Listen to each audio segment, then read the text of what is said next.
Welcome back to the Biz Apps Classroom. I'm Jason Gumpert from MSDynamicsWorld.com. This series is all about training and learning, and it's produced as a partnership between 365.Training and MS Dynamics World. On this episode, my co-host Julie Yack and I welcome a guest, Microsoft MVP and software executive Vlad Sarov, who joins us to discuss the Ukrainian student cohorts that Vlad, Julie, and others have been training on Microsoft business applications.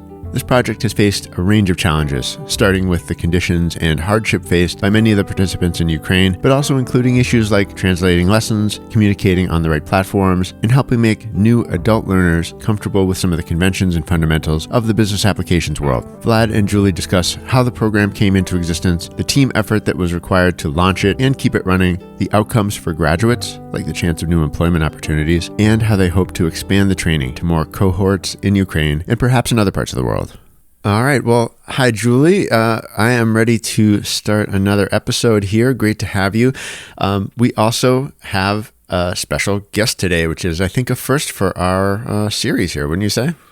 Yes, Vlad is our very first guest. Vlad, you're very special. Hey, Vlad. Thank you so much. Hey, hi, everyone. Yeah, maybe please introduce yourself for anyone who maybe is not familiar with you. So I'm a Microsoft MVP. So this thing probably will be slightly more interesting to hear than my job-related introduction. I'm a chief operating officer in two companies, two sister companies, one called Dynamic Labs and another company name which people might be more familiar with, Forceworks Global. In one company, I'm co-founder, and in the second company, I'm a partner. So I do Dynamics for 20 years. 2003, I started working with the technology. Now you call platform, but in those days it was just a CRM. And that's pretty much it. Excellent. Well, great to have you.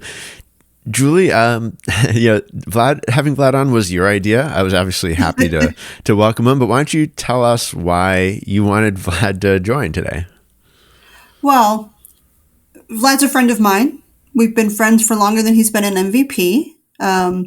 But he has been working on some things with me for some training content. We've been working on some Ukrainian cohorts, but I think I'm getting ahead of ourselves. So, Vlad, you made it to your first MVP summit last year. How was that? Yeah, I can start from the end. I should say it was the first and the most productive event actually I've ever had in my life. And Julia and I probably will talk in lengths why it was so productive and so many outcomes happened after that. But it was really interesting thing to be in Seattle. Never been to Microsoft campus, even though, in Seattle campus, in that area. I've been to UK campuses, but never been to US campuses. And it's impressive. It's actually interesting to see from inside how it works. And it felt like at home. It's a very unusual feeling when you've never been to a place. And it's good to see so many bright people. It's good to see so much passion about anything, in this case, technology. And it's definitely, I think, what Microsoft is doing really well. Microsoft is good in identifying smart people, passionate people, and keep them on their toes. I think that's also important. And I think MVP program definitely delivers in that space. And I met so many different people, not just in our technology, but, in Office technology, Azure technology. And it was really good experience. And I recommend everyone who have an opportunity to come and see it for themselves. I absolutely agree. MVP Summit is my favorite professional event all year. Yeah. And it just, party time is also impressive over there. I was on the third day, I was saying, I feel kind of flu-like symptoms, but I feel fine, completely fine.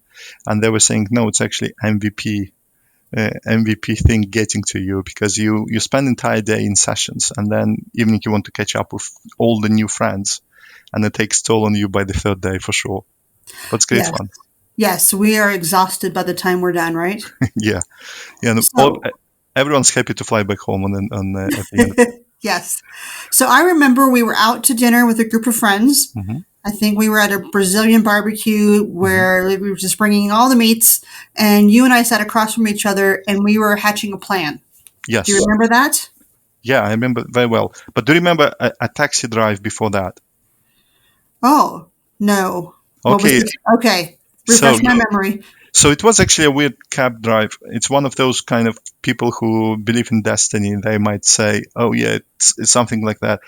So for a long time, for a year or so, since the war in Ukraine broke up, uh, I knew we need to help people in Ukraine, and especially people who were displaced, because many of them just not lost their house, but they lost their way of living. So they need to have like a new job, retrain themselves. And everyone, all of us who are just related to this technology, were training people in one form of shape for a long time. So I remember I was just picking up a cab, and I saw, Julie, you had a cab. I was waiting for mine. Or I don't remember, I was trying to book mine.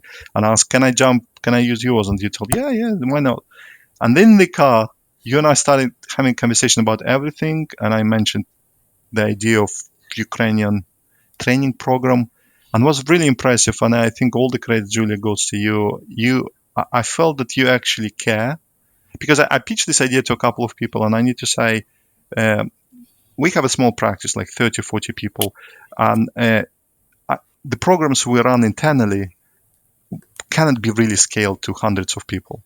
Those are more tailored to specific people, more maybe to developers, but in this case, we had to retrain people from different people who want to join into IT. And sitting in the car and just talking to you, I've realized and I've noticed that you actually can. And you told me you're going to help me with the programs for your experience. And that's probably how we can switch into a conversation we had then in Brazilian place. I remember that now. I had forgotten that. So thank you for bringing that memory up. I appreciate that.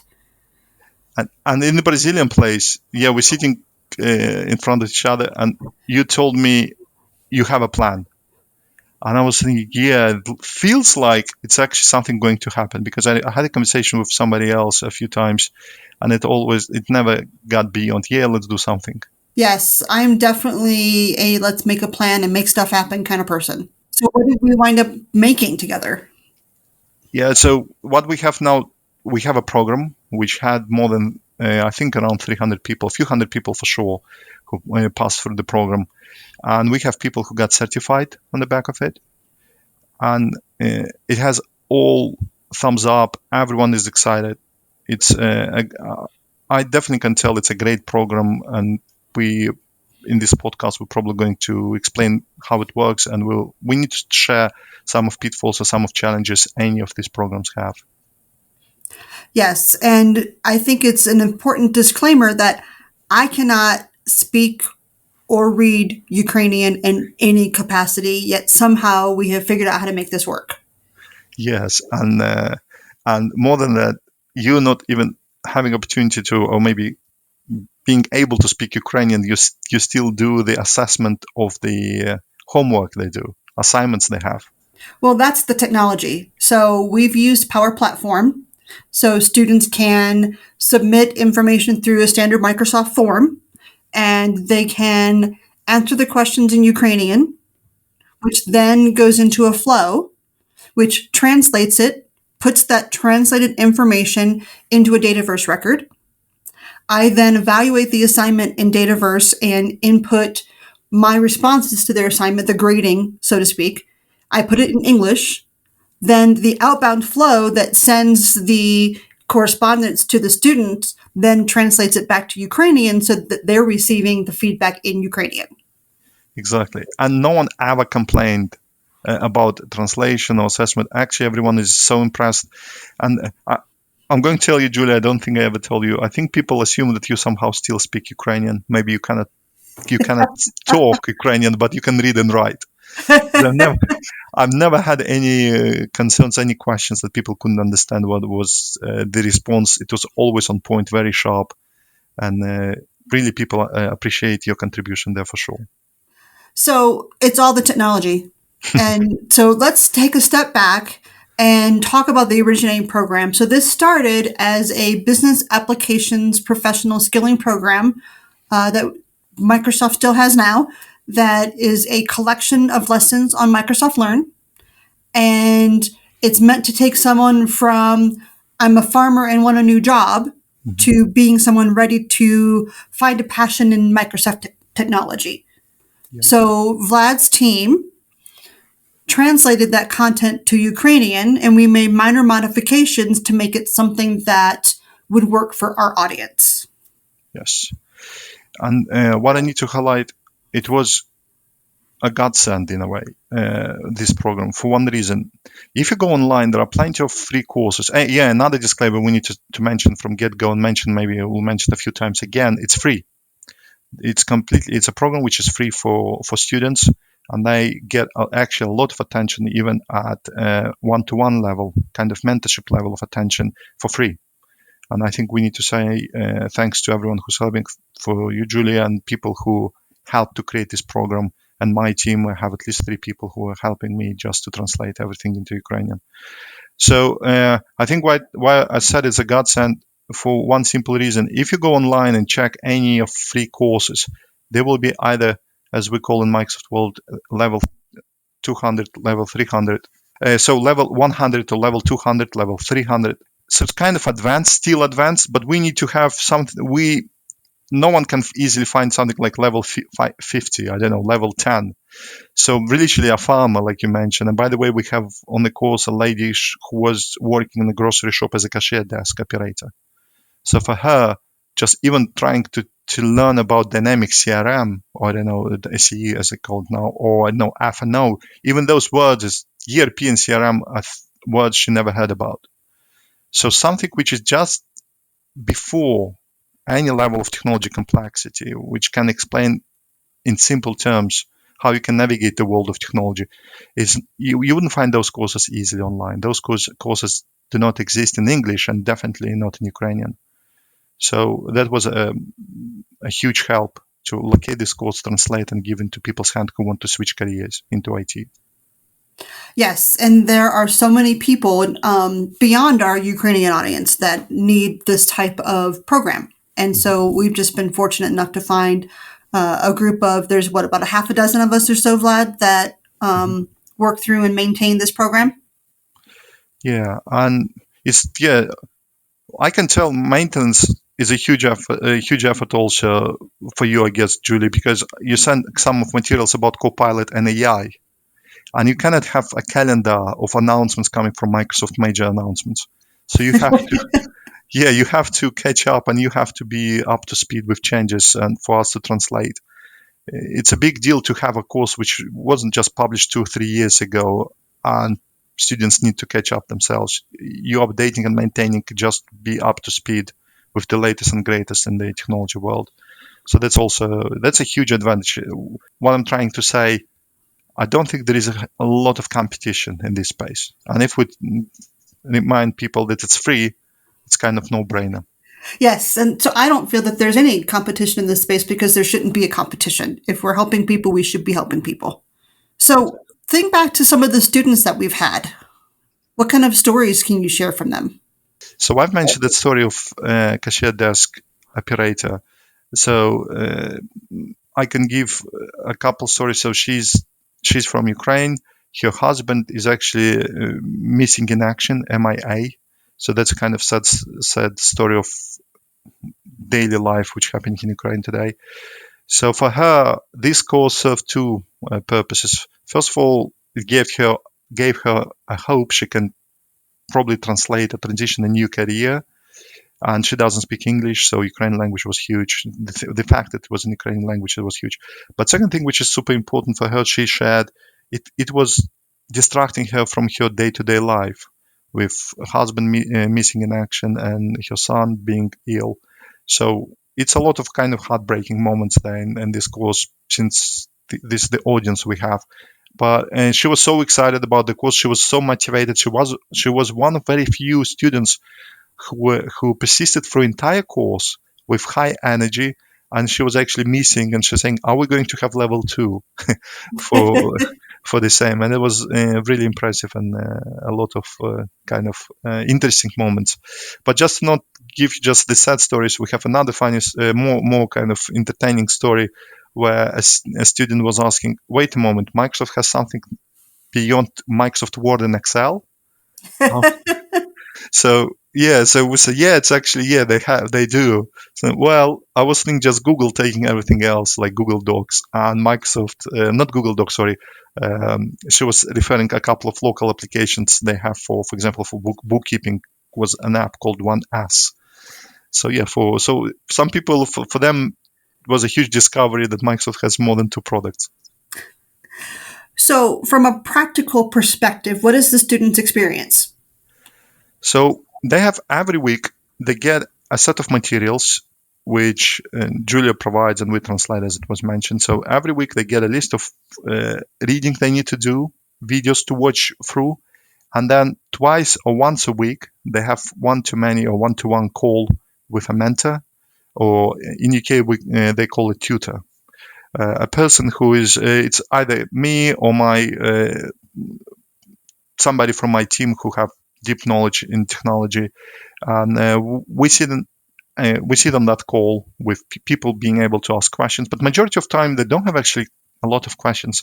What they ask on what they expect is to give some kind of localized perspective. For example, if we're talking about ERP and financial systems or CRM systems, they're trying to translate what it actually means in real terms. And I usually give example, when you, for example, booking your flight and you come to the desk and somehow they know your name, they know your home address, and know all these details. It should be saved somewhere. And that system usually called CRM. And they're saying, oh, I understand now. That makes sense. So what we spend time in those calls every week is to kind of digest another level of digestion of the material, and obviously answering questions they have in the session. And then by the end of every week, they need to write an assessment and send it to Julie. And Julie does her magic to come back and provide a feedback and help people, to progress to next week. And so their day-to-day interaction with the team happens on Telegram. We had been using Microsoft Teams, but we had noticed that the students were struggling with that because it wasn't very familiar and it wasn't as friendly on their mobile devices. Yes. So Telegram is where they exist. So Telegram is where we exist. Yeah. And this is another irony of any kind of translation adaptation. I know a couple of other friends, MVPs, doing their courses and trying to do some translation. And they assume you can use just, today with ChatGPT, and ChatGPT is actually doing brilliant translation. If anyone who speaks a couple of languages, you can tell the old Google Translate, which was very popular, is really nothing or doesn't, even not close to what ChatGPT can do in translation. But what they lack all these technologies, the localization. So, for example, if you're talking about NFL and American football, it will not translate well into, European mentality, or it's not an easy story. And another thing you need to mention, what is CRM, like I just described. So many countries use messengers which are not as popular in US, and the products they accustomed to use very different to what, for example, you can meet in Western Hemisphere. So those kind of adaptations, not true translation, but adaptation is important. And what you mentioned about Telegram is a brilliant example how you have to switch to what people use in that part of the world. And we did it. Yes, we did. And you even got me to sign up for Telegram. Yes. You've been one of those cryptocurrency folks, I guess. I know Telegram is number one. I think it's very popular in cryptocurrency world in USA. So I guess you joined that pack. Yes. So we've got programs that we're running this year. We've got signups. We do a rolling sign up for 3 programs at a time so that we don't get a lot of drop off. So for example, currently, as of the recording of this, we're signing up for our March group, our May group, and our July group, because we want to make sure that you can plan for it, but that you don't forget about it. So we're not going to let you sign up for November 10 months in advance, for example. So we will share in the show notes the links to where to send people to sign up. I'll tell you a secret. It's probably a very poorly kept secret. Everyone who applies gets accepted. But we call it an application just so if we get overwhelmed, we can throttle it. What else should we be sharing about our program, Vlad? I believe the main thing we need to highlight for anyone who's considered to join a program, it's actually a commitment. You definitely need to have a couple of hours a week, because you cannot really learn anything reading a small article. It's not like reading blog posts and you read it today and forgot it tomorrow. So definitely a commitment. You'll have some assignments, but it should be good news for people who want to see some impact, some new knowledge being attained. And what our students are telling, they definitely learned a lot. And you can go, there is a website for our group, and maybe we can share the link at the end of podcast. And you can go and see for yourself feedback. We recorded a couple of testimonials from our past students, and all of them are excited about the difference it made into their life. At least, maybe not all of them could find a new job, but they learned something new for sure, something valuable for themselves. And I think that some of what we're trying to do is introduce them to the idea that they can have a career in technology and arm them with enough information to decide what path they might like to take. Yes. Does ERP speak to them more than CRM? Do they really look forward to process automation, or do they feel passionate about making Power Apps? Yeah. And then they find the path to learn more about that particular part of the technology. Yeah. And another thing worth saying, 50% of students are actually in active employment. So they have a job. And what they're saying, they can go back to their IT team now and have a meaningful conversation. And this is super. I was really glad to hear that, because at the end of the day, what's happening, I know, in Microsoft world, citizen development is raising its head. It's moving all the way forward. And we should anticipate and expect that a lot of SME, subject matter experts, people who are not technologists, they will be the driving force for innovation. So activating and educating people how to use technology and be able, non-technologists, how to navigate technology world, and being able to talk to developers in the company or IT folks in the company, it's a huge thing. So even in that angle is also was great. We didn't plan for that, and it's great to see this unexpected good outcome. Yes. So from the student perspective, for their weekly assignments, it's 6 weeks. We think that they should spend about 5 hours a week or so on their assignments. But we also recognize that if it's a new topic to you, you may have to read through something twice to fully understand it and commit it to memory. And that we try to be as flexible as possible, specifically considering our audience of folks who are displaced or vulnerable, that we've had students say, we haven't had electricity for a week, I can't do my assignments. Sure, no problem. Let's just push it a week. You tell me when it can be completed. And hopefully we will be able to let people, join a second level. So now another round of programs, I know, Julie, you are thinking to have, where people can go to level up to a more deeper technology course, and we'll help there. I think another thing, I don't know, Julie, if you want to talk about, is the challenge of getting people employed. Because obviously, if someone tries to switch their career, they have their midterm to long-term plan is to have an employment in that space. And what I want to ask for people who are listening to us, maybe we have some other executives who are listening to this story. If you have any kind of internship programs, try to consider not just students or even people who are at school today, but try to consider adults, people who are in their mid-30s, 40s, even 50s, or any age beyond that. Just to consider and put them on internship program. Don't be afraid of doing that, because people who are doing our programs, they understand that if they are switching career, you could not expect that you'll be kind of expert from day one. And they want to have those opportunities. And I'm trying to, with my modest capabilities, trying to identify companies we can place our students or at least run some in-job training or to work with some existing clients also. So onboarding into companies is a big challenge for any of these programs for career switches. And irony is majority of companies today are looking for candidates. There is a huge demand for Power Platform experts, for Dynamics specialists. And what usually people do, they poach from company to company. While there is a huge pool of talent sitting nearby, and you can just hire and train them, people are really motivated, they know a lot of stuff, they're actually up to speed in terms of job ethics. It's not their day in not first day in employment. So inviting those guys into your company could be a huge asset. And frankly, it will reduce even cost of employment. We should mention even that.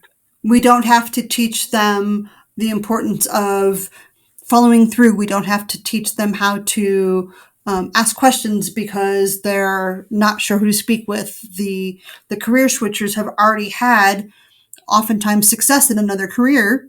And so they bring all of that base knowledge with them wherever they go. And if we've introduced them to the technology and then they come with all of that other expertise in their back pocket, then I think that they're a spectacular asset from day one. And we should remember that they have industry knowledge usually. And some of them have 10, 20 years of industry knowledge. I honestly believe, I think in 5 to 10 years, what you and I just talking will be like common sense, because technology gets simpler and simpler with all this ChatGPT and all this conversation, how it's going to replace developers. By the end of the day, it will simplify the technology bar will be kind of lower. So if you hire somebody who has no industry knowledge but has technology knowledge, it might not be as favorable to your future of company than hiring somebody with industry knowledge and whose technology knowledge is not that high. With ChatGPT AI or something else, or even just citizen development, low-code, no-code approach, which then Microsoft provides, that you can activate those resources faster and get them into customer hands faster. And customers would appreciate talking to someone who understands industry and not just a technologist. Yes, we can give those industry experts, we can teach them technology, we can give them a co-pilot assistant to help them with technology. But that critical thinking that goes along with using those resources is key to success. Hey, Vlad or Julie, do you know if any of the students come from common industries, if there's particular ones that are being represented a lot in the cohort so far? I can tell, that's interesting. A lot of people in logistics, but that's unique maybe to Ukraine logistic business. Many from retail. People come from retail and yes, and banking. Some of people who are considering switching they have finance or financial world experience also. It's surprising. It's probably surprising for our Western Hemisphere listeners. They will say, "How really bankers are switching now into IT?" But you should consider different parts of the world develop in different way, and technology in some part of the world is really, at the end of the day, pays better than local industries. And I always say that technology is easy, people is hard. And so the people part of that is the industry expertise. And so one of the great things about the technology that we work with is any expertise, anything that you bring from industry almost certainly applies in some capacity to building technology for that industry or a sister industry. I was also curious about the outreach that you talked about. How are most of the students finding you? Do you know that? Julie, you want to talk? I can share what we do. I do some random social media about it. Not a lot. Oddly enough, I don't have a strong Ukrainian language following. So for me, it's word of mouth, so to speak, online word of mouth. I know that Vlad, your group runs some targeted campaigns. And what was really useful, it was just completely random for us. Somebody from a charity reached out and asked, "Hey, do you have any courses?" We had through a friend, and we told, "Yeah, we definitely have." And this is how we had, I think, around 100 signups instantly. So a charity promoted to people whom they support. There is a free course, you can switch career, and it was very popular. The main challenge about free courses is a challenge of trust, People don't want, even if it's free, people don't want to spend their time on something which kind of could be fishy or could be a precursor to a paid course. And we find it really important to not even promote our course, but just to sound trustworthy. Mention that it's actually an official program and a lot of students are coming through it. So at the end of the day, promotion has to be done in a way that it's not kind of cheesy promotion. So and it's a challenge because it's way easier to make a cheesy promotion, say, hey, there is a course free, join us. But people think, okay, is it another free one which will make us to pay at the end of it? And this is how our outreach usually runs. We're trying to go for charities. We're trying to run on Facebook groups, and we run a usual Facebook ads campaign, paying out of our pocket just to reach as many people as possible. But there is huge noise going on with training and technology and Microsoft trainings, and it's super hard to get through to the people at this stage, to be honest. Yeah, it's a huge challenge anytime. I was also curious about, just from what you've been discussing, if there's any involvement from Microsoft. It sounds like you're really working off of the original Learn content that Microsoft develops and sort of taking it from there yourselves. Is that accurate? Mostly. However, the community.dynamics.com group has an official cohort badge that our graduates can attach to their community profile so that they can say that they've gone through our program. And this is for the folks who've gone through the English language program or the Ukrainian language program, where they can get that badge attached to their profile, kind of just to help them feel that they've accomplished something and to show the world that they've accomplished something. Yeah, so it's official program in a way, but it's official program. It's just translated and adapted for people from all walks of life and coming from Ukraine. So Vlad, what else should we talk about? Maybe what we need to mention that more translation, more localization needs to be happening. And there is a very competitive world in terms of training and students in English-speaking part of the world. And obviously English language is important and number one language in the world.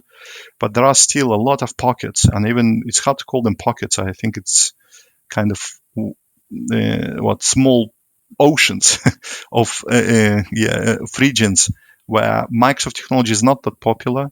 Like I mentioned, many people in our part of the world didn't know that Microsoft has more than just Word and Excel. And this part of the world has a lot of talent, and that talent is not being actively used. I know an MVP guy who is doing his stuff in Turkish language, and I don't think he has a lot of competition. And it's ironic how you can tell that one of the part of the world is booming, and another part of the world is sitting on the fence and waiting for anyone to come and help. And I'm sure the same thing should happen not just for Ukrainian, Russian, Romanian, but for many other regions. So I think, Vlad, both my team and your team would be happy to help another group if they wanted to do a similar program in their language. They would have some heavy lifting to do, but we would point them in the right direction and share some of our plans and resources with them. So if they reach out to either one of us, we would certainly help facilitate that. Right. And you have my LinkedIn, you have Julia's LinkedIn. Just feel free to reach out. Even if you're not a member, if you're not working with Microsoft directly, just feel free to reach out. What Microsoft offers is not just an easy transition to IT, but actually transition low code, no code. This is actually the true promise for people who are trying to switch career, because it's not that easy to switch from logistics into C# developer.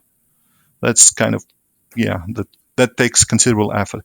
But transition to low code, no code, where actually all you need to know industry and some technology, that's an easier path, and that's an honest promise. So if anyone who's listening to us wants to do it for some other localization, please feel free to reach out.